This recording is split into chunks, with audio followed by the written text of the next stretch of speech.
Bonjour, bienvenue sur la chaîne de PB Modélisme. Aujourd'hui, je vais vous parler de Tamiya, et plus particulièrement de la gamme XSA. La gamme XSA, en fait, c'est une gamme qui a été conçue et qui est pré-montée. C'est-à-dire que là, c'est ce qu'on a vraiment sorti de boîte. On n'a vraiment rien touché. Juste casser les 2-3 colsons qui se baladent dans le fond de la boîte. Et on va voir un petit peu comment c'est composé. Alors comme on va voir, c'est une gamme qui ne se veut pas RTR, qui n'est pas RTR, Ready to Run, comme on peut avoir chez les concurrents. Et ce n'est pas non plus la gamme X-Build qu'on avait dans le passé. X-Build, c'était vraiment la gamme prête à rouler, sortie de boîte. Ici, on a quelque chose qui est livré certes avec la télécommande, le cerveau de direction, mais il va falloir l'installer avec une batterie. Donc ça, c'est un peu pour la version dite export, c'est vraiment pour les véhicules qu'on va retrouver en Europe, avec aussi un petit chargeur 220 volts. Alors ça, typiquement, si vous voulez vous payer un truc plus sympa, vivement conseillé. Et puis, évidemment, dans la notice, vous avez le variateur de vitesse électronique. Donc vous n'avez rien besoin de rajouter, puisqu'il y a même une batterie pour la télécommande.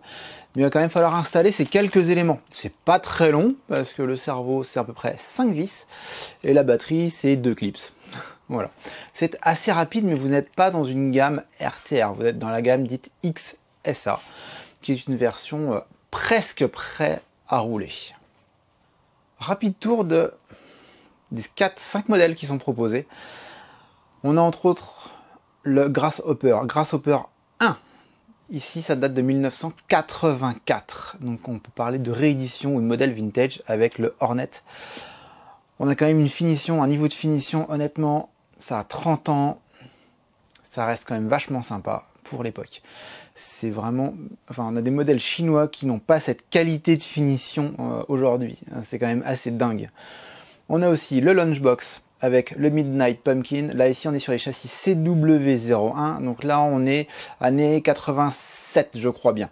À partir de 1987, et ça a été produit jusque dans les années 90. Donc ça reste des choses assez actuelles.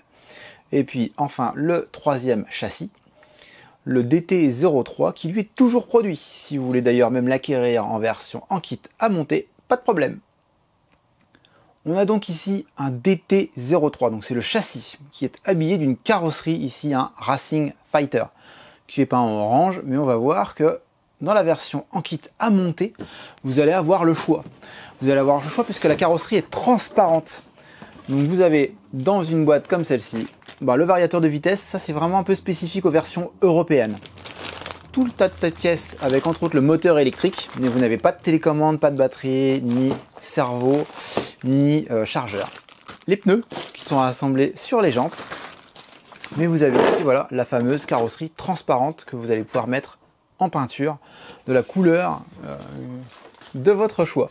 Et ici donc toute la pièce que vous allez donc pouvoir assembler avec une super notice. Donc c'est deux versions différentes, quitte à monter, version XSA, donc presque prête à rouler, puisqu'il y a quand même un cerveau à assembler, et puis la batterie à poser dedans.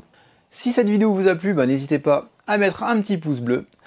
Abonnez-vous aussi à la chaîne, ça vous permet de découvrir les dernières vidéos que l'on a produites, et activez la notification avec la petite cloche.